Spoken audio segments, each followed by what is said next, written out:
No one stepped forward. The stallion's scream echoed through the auction barn like a warning, hooves striking the gate with fury. Trainers shook their heads.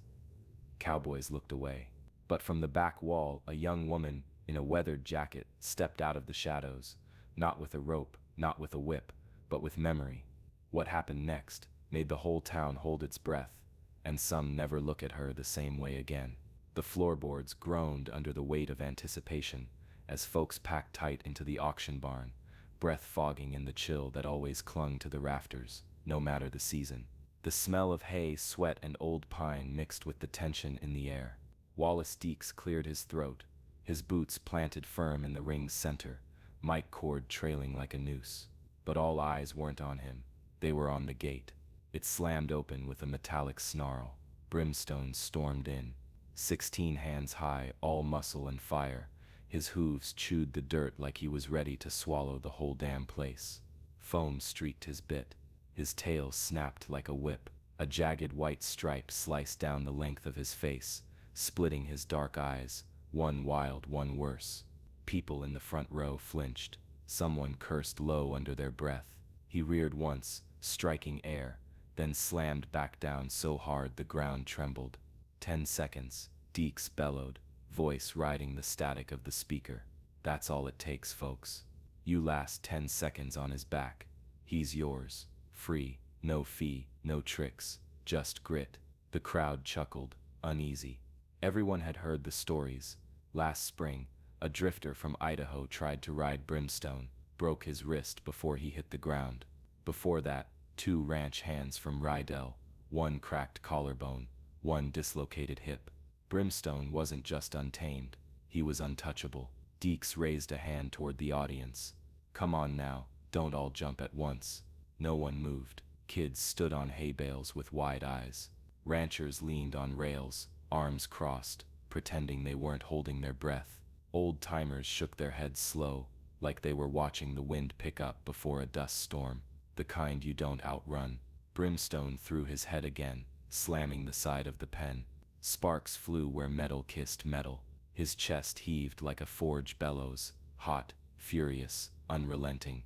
No takers. Deeks grinned, but it didn't reach his eyes. Figured as much.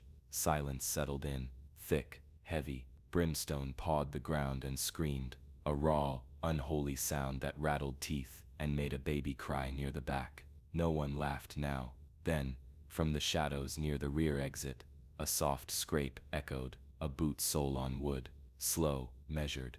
A figure stepped forward. She wasn't tall, wasn't loud. Just a young woman in a faded ranch coat, a scarf tucked tight under her chin, and eyes locked not on the crowd, but on the stallion. Wallace Deeks paused mid-breath. Brimstone didn't move, and for the first time since he'd crashed through that gate, the barn fell utterly, eerily still. Let me try. The voice didn't carry, but it didn't have to. It cut through the murmurs like a breeze before a brush fire, small but sharp enough to shift everything. Heads turned. She walked with purpose, but not arrogance. Her boots were scuffed and dust-stained, the left heel slightly worn inward. The coat hung heavy on her shoulders, faded denim with a stitched tear on the right elbow patched by hand. Her hat brim was pulled low, shadowing her face, but you could see it in her posture, calm, unshaken. Who's that? Someone whispered. Back wall girl, another muttered. Ellis Corbin. The name meant little to most, just another girl, grown up too quiet on the edge of town. Her daddy had been a good man once, until the drought took the cattle and the bank took the rest. Folks said she stuck around out of stubbornness or foolishness, depending who you asked. Wallace Deeks blinked hard, like he wasn't sure she was real. Miss, he said, lifting the mic again, this ain't a petting zoo, that horse'll tear you in half. Ellis didn't answer him. She stepped onto the bottom rail and climbed into the ring like it was a Sunday core. The murmurs picked up, laughter too. Nervous, mean, what is she thinking? Damn fool's gonna get herself killed. She don't weigh enough to hold down a feed sack. Brimstone turned, his ears shot back. That fire in his eyes flickered hotter. He scraped the ground with his foreleg, snorting so hard dust rose like smoke around his chest. Ellis kept walking. You deaf? Deeks tried again, his voice climbing. You can still back out, girl. She stopped just 10 feet from the stallion. Her hands weren't raised. Her shoulders didn't square up like she was ready to dominate anything. She just stood there, head slightly tilted. I've seen this horse before, she said softly, and that's when the room shifted again. Even Brimstone froze, not still, not calm but listening, like some part of him recognized something buried in her voice. Deke squinted. Come again. Ellis didn't. She just took another step closer. In the crowd, an old ranch hand squinted, jaw twitching like he was trying to place her. A woman in the second row clutched her husband's arm. Brimstone flared his nostrils. Ellis slowly unbuttoned her coat and let it hang open. Underneath was a too-thin shirt, tucked into an old belt with a copper buckle dulled by age, the kind of belt handed down. Brimstone shifted his weight. Deeks took one step toward the gate, ready to shout again, but Ellis raised her hand, not fast, not high, just enough, and whispered something no one else could hear. The stallion didn't bolt. He blinked, and for the first time that afternoon, the laughter stopped. Brimstone's body coiled like wire set to snap. His ears flattened, teeth bared. Then he lunged head high, front hooves slamming into the gate with a crack, so loud it sent a dog yelping under the bleachers. Dust billowed up in thick clouds. Someone screamed. Ellis didn't flinch. She kept walking, each step slow, deliberate, boots sinking just slightly into the dirt. Her hand was out, palm open, fingers steady. She said something again, too quiet to carry, but her lips moved with purpose, like she wasn't talking to a beast, like she was reminding someone of something they'd forgotten. Brimstone turned toward her. His chest rose in furious rhythm, ribs heaving beneath a coat streaked with sweat and old scars. He pawed once more, deeper this time, carving a trench into the soft arena floor. His head snapped toward her, jaw working the bit, flecks of foam flying from his mouth. Still, she came closer. By now the barn had gone dead silent. No coughs, no shifting boots. Even Deeks didn't breathe. It was as if the entire place had been pinned under the weight of that moment. Another snort tore from Brimstone's throat. Deeper, rattling. He dropped his head low for a second, nostrils flaring wide, testing the scent in the air like a wolf, catching something familiar on the wind. Ellis stopped 3 feet from him. I know you, she said, barely above a whisper. Brimstone's ears flicked forward. Just a twitch, just enough. He stomped again but didn't rear. Someone near the back whispered, "What the hell?" And then he stopped pawing, not because he was tired, not because he was beaten, but because something in her presence reached further than fear. Ellis stayed still, her hand hovering in the space between them, like a question not yet answered. Brimstone stared, the whites of his eyes still visible, but his breathing slowed, his tail dropped, his hooves went still. The hush inside the barn deepened. It wasn't peace, it was pressure, like standing in the eye of a storm and waiting to see which way the wind would turn. Deeks leaned forward over the rail, voice caught in his throat. Ellis took one more step. Brimstone didn't bolt, didn't scream. He blinked, slow, heavy, like he was remembering something, instead of reacting to it. And in that blink, in the twitch of his ears and the stillness of his hooves, the entire barn seemed to collectively understand one impossible thing. She wasn't calming him, he was choosing her. Her hand touched his shoulder, light, steady, unshaken. The heat of him pulsed beneath her fingers, muscle trembling just under the skin. His coat was slick with sweat, dust clinging in patches where the fight hadn't yet left.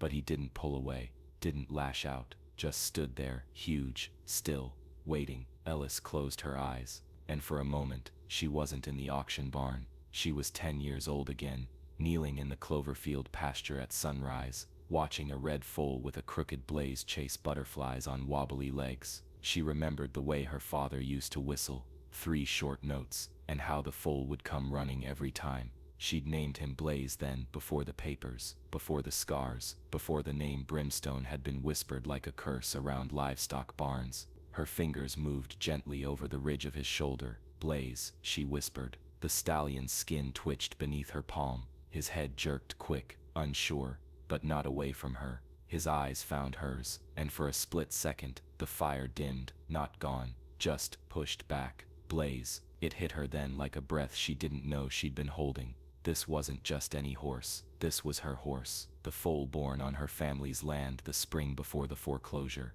The one her father swore would be the future of their breeding stock. The one she'd cried over when the trailer pulled away, sold off in a bankruptcy auction she wasn't even allowed to attend. She thought he'd been lost, but he'd been here, twisted, renamed, broken by hands that didn't know how to listen. Her throat tightened. Brimstone blinked again, slower now, his ears turned forward, not pinned, not hostile, just searching, like something inside him was waking up, dusty and half-buried but not gone. She leaned in closer, her voice a breath against his neck. "It's me, it's Ellis, you remember." No one in the stands dared speak, even the auctioneer, for all his bluster, had fallen still.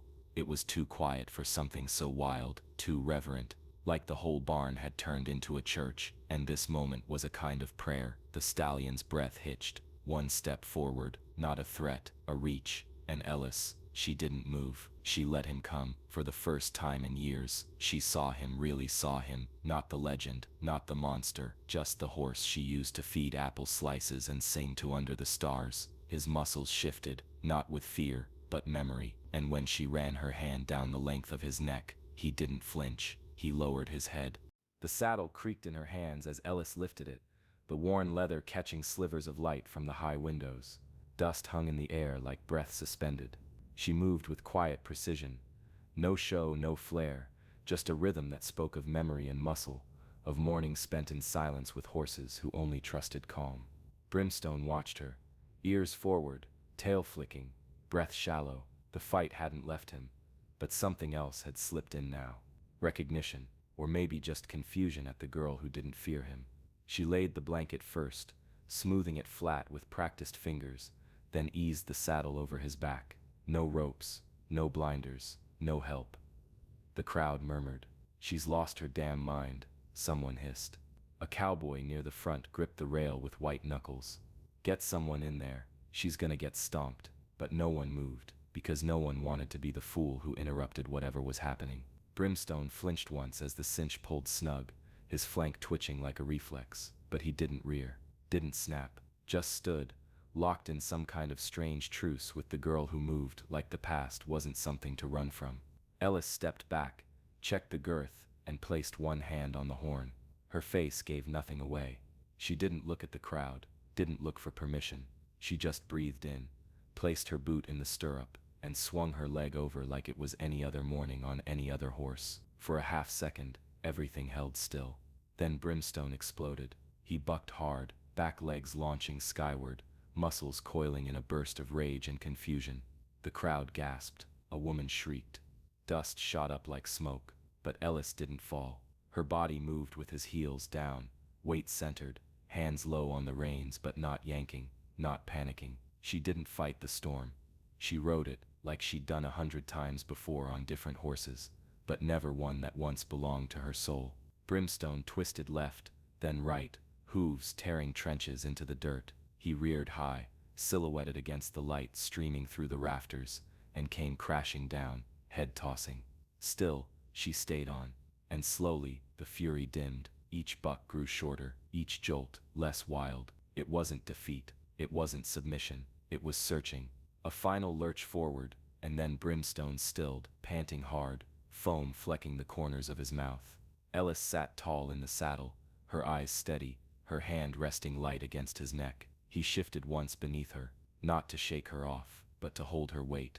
The crowd didn't cheer, they didn't clap, they just stared, because no one could explain what they'd just seen, except maybe Ellis, and she wasn't offering answers, only silence. Brimstone surged again, hind legs kicking high, as his front hooves sliced the air. The barn lights glinted off his coat, streaked with sweat and dust, every muscle flexing like a drawn bow. The saddle groaned under the strain. Ellis didn't grip tighter, she moved with him, fluid, balanced. Her body folding and rising like a shadow stitched to his motion, not dominance, not defiance. Something older, something quieter, trust maybe, or memory worn into bone. The crowd had gone ghostly still. Wallace Deeks glanced at the big iron clock hanging crooked above the gate. His hand hovered over the timer switch like he was waiting to call time on something sacred. Ready, he rasped, voice thick with disbelief. Now, the second hand clicked forward. 1. Brimstone twisted left, jerking like he meant to throw her into the stands. Ellis leaned into it, heels down, back loose, reins gripped but not clenched. She didn't fight the pull, she followed it. 2. A chorus of wood creaked as folks leaned forward in their seats. A rancher at the far end pulled his hat off without realizing it.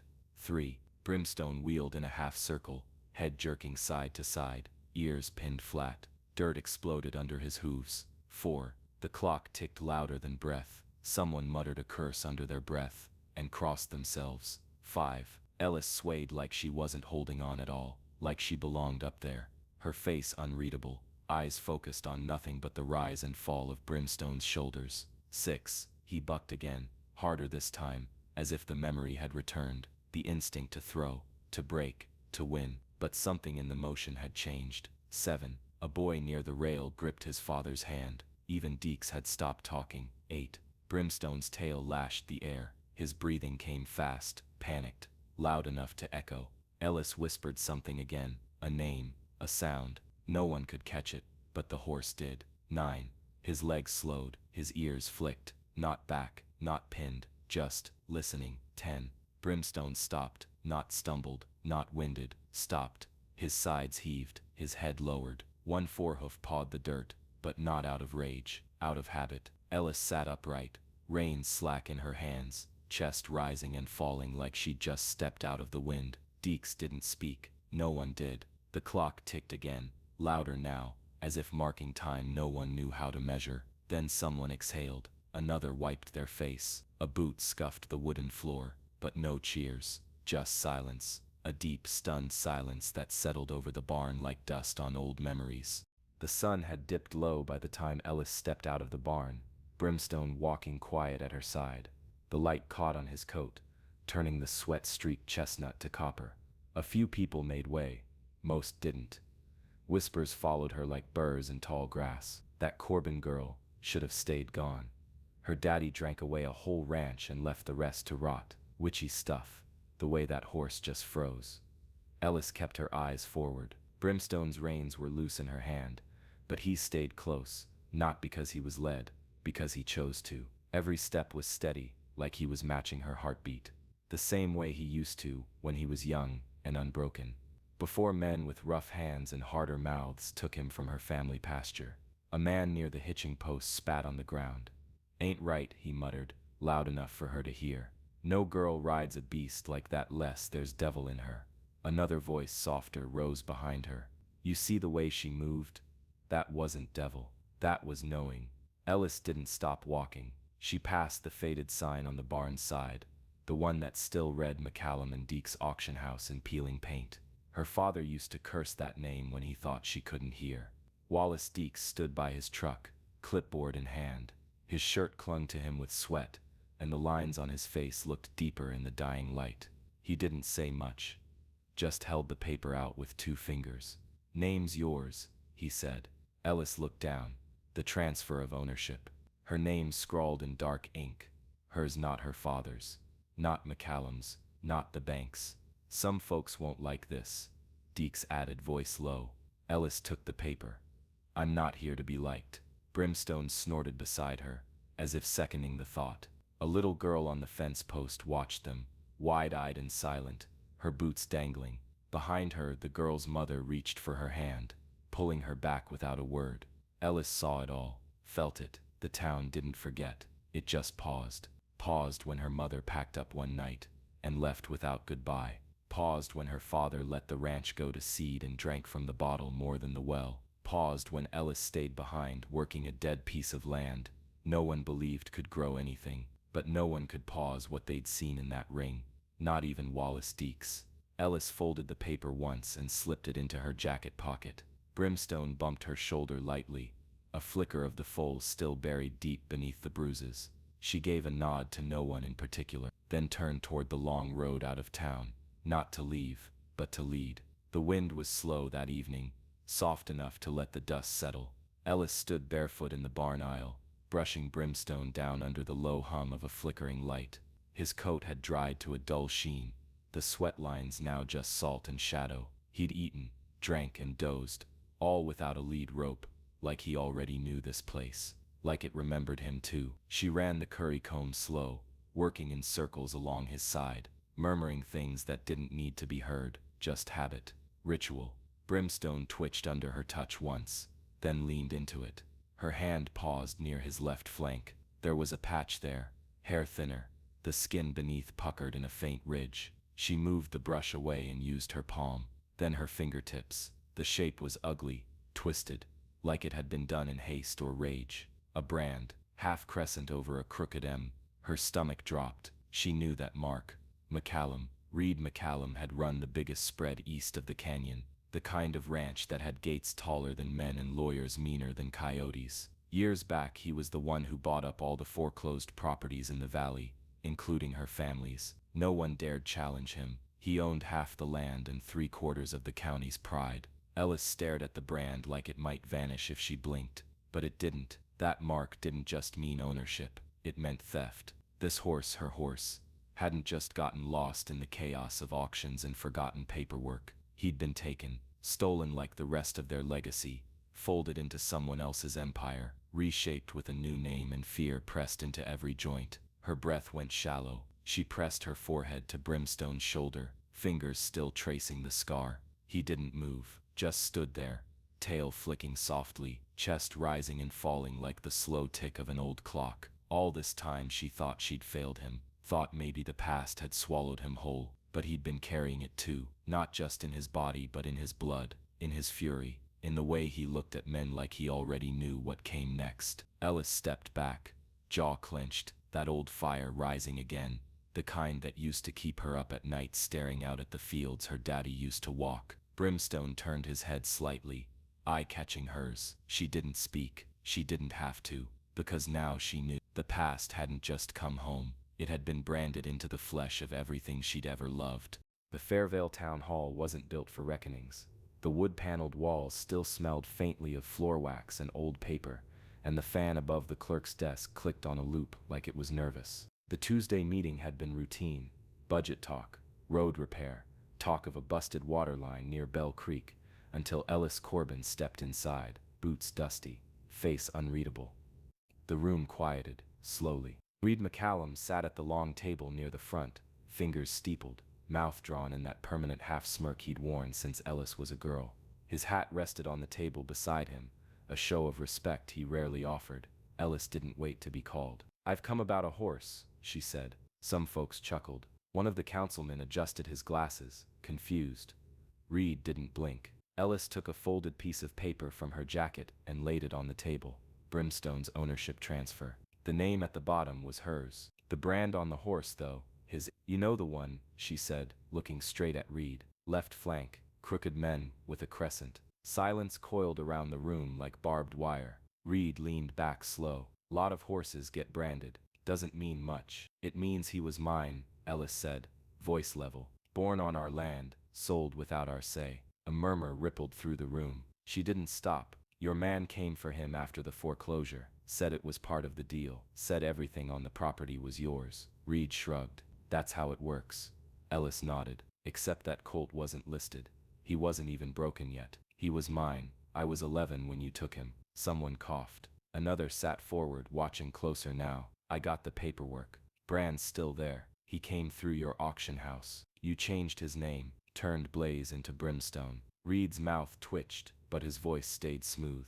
"Horses get renamed all the time, not ones that remember who they are." She stepped closer to the council table. "My father wasn't a drunk until after you took the land. My mother didn't leave until she realized fighting you meant losing everything. We didn't fail, Mr. McCallum. We were dismantled." No one laughed now. The fan above clicked once, twice, stopped. "I'm not asking for anything back," Ellis said. "I'm not suing, I'm not begging. I just wanted it said, in front of all of you. The man who everyone calls a pillar of Fairvale, he built his fortune stealing from people like us." Reed's jaw clenched. Councilwoman Dyer, gray-haired and sharp-eyed, leaned into her mic. "Is what she's saying true?" Reed didn't answer, didn't need to. The way his silence filled the room told more truth than any speech ever could. Ellis turned, boots echoing on the old wooden floor, and as she walked out, no one stopped her. Not even him. The morning sun hadn't burned off the fog yet when Ellis stepped into the street,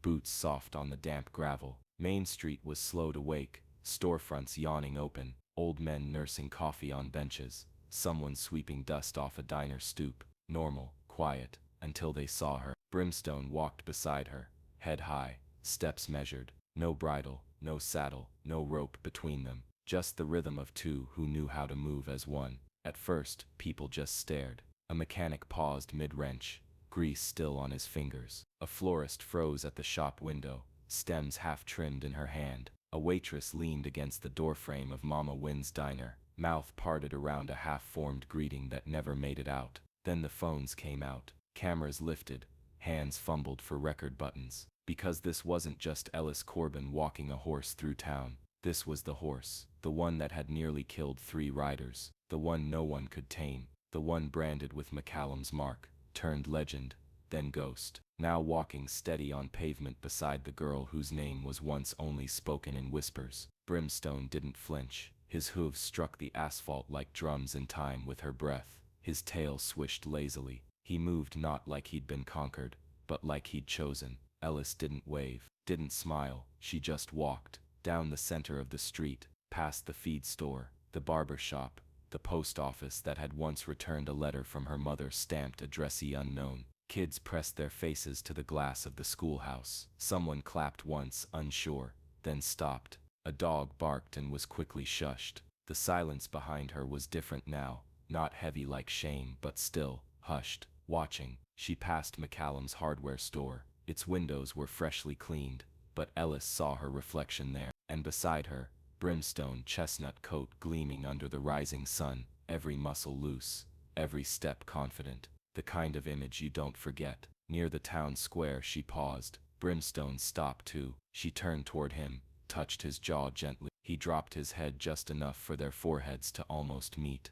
The street held its breath. Then, without warning, Brimstone let out a low, rolling nicker, half greeting, half answer. People murmured. A few lowered their phones. Some smiled. Some just stared like they were seeing something they didn't know how to name. Ellis swung up onto his back with one smooth motion. No stirrups, no cues, just presence, just knowing. And they rode, not fast, not proud, but certain. By the time they reached the edge of town, the whispers had changed. Not about shame, not about scandal, but about a girl who came back with nothing but a horse, and rewrote the story they'd all thought they knew. The hammer hits started slow. One here, another there, measured, uncertain, like the sound of people testing the silence before they dared speak. Ellis stood near the gatepost, arms folded, watching as 2 of the Parker boys unloaded lumber from the back of their flatbed. They didn't say much, just nodded once when they passed her, and went to work straightening the old fence line. Her father let rot after the last storm. She hadn't asked. They hadn't offered explanations. They just showed up. By noon more came. Carmen Deeks brought sweet tea and a bag of nails. George Everett dropped off a new tarp and 2 rolls of fencing wire. Even old man Whitlow, who once told her mother a girl couldn't mend what a man broke, showed up with a rusted toolbox and the kind of apology that doesn't come in words.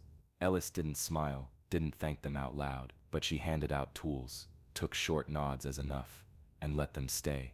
Brimstone grazed at the far end of the pasture, his coat catching the light like burnished copper. Every now and then someone would glance at him, half expecting him to charge, to rear, to prove the old stories right, but he didn't.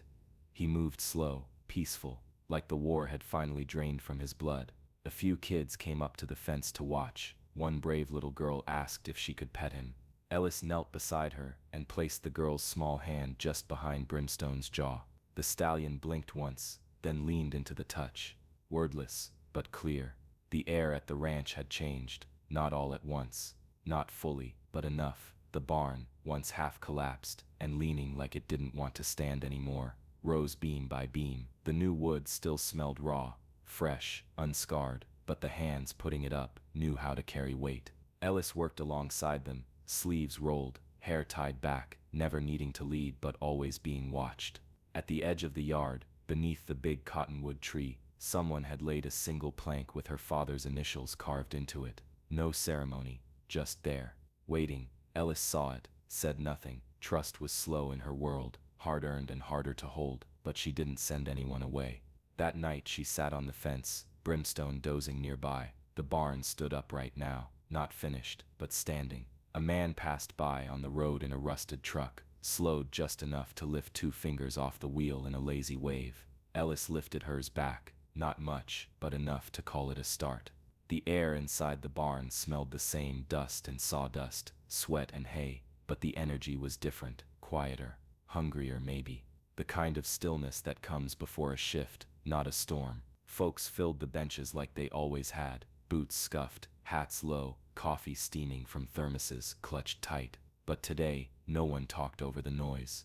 No one joked, because Ellis Corbin was standing in the ring, not in the crowd, not behind the gate, in it. The mic rested on the hook by the rail, untouched. She didn't need it. She wasn't here to bark bids or entertain. She was there to see, to choose, to hold space that everyone could feel. Brimstone stood at her side, not tethered, not restless, his hooves planted firm, eyes soft but alert, coat catching flecks of late afternoon light pouring in through the high windows. He didn't move, didn't twitch, he just stood like he was finally where he was always meant to be, same as her. Wallace Deeks leaned on the rail nearby, clipboard in hand, but the reins weren't his anymore. Not really. Folks looked to Ellis now. First lot came in, a young bay gelding, thin in the flanks but bright-eyed. Ellis didn't move toward him. She didn't need to, just looked, measured, let the air settle around her. That alone calmed the horse faster than any handler ever had. "She don't talk much," someone whispered. "She don't have to," came the reply. Bids flew like usual, but they were quieter, sharper, as if buyers were trying to match the tone she'd set, one of focus, not flash. The auction moved on. A mare with a limp, a half-wild colt with eyes like flint, a swayback with no papers but a kind soul. Ellis never raised her voice, never stepped forward to fill silence. She let it be, trusted the stillness, the space between, and that trust reshaped everything. By mid-afternoon the crowd wasn't just watching the horses, they were watching her. The way she stood, the way her fingers rested on Brimstone's shoulder like a metronome, steady and sure. The way horses calmed just by entering her orbit. This wasn't about flash or fixing or force. This was about presence. Ellis didn't take over the barn with volume. She took it back with memory, with truth, with a voice that didn't need to shout to be heard. And when the final horse walked out, and the gavel dropped for the last time, the people didn't rise all at once. They lingered, looked like they knew something had shifted, not just in the ring, but in the town itself. Brimstone let out a low breath and stepped closer to her. Ellis reached up and scratched behind his ear. No applause, no speeches, just a girl in her father's jacket, and the legacy she held in her hands, quiet, unshakable, and finally fully hers. If this story moved you, if you believe in the quiet power of memory, legacy, and second chances, subscribe to Horse Tales of Wonder for more emotional, unforgettable stories like this. Drop a comment. Was it bravery, destiny, or something deeper that brought Brimstone back to Ellis? And don't forget to like, share, and hit the bell so you never miss a moment that matters.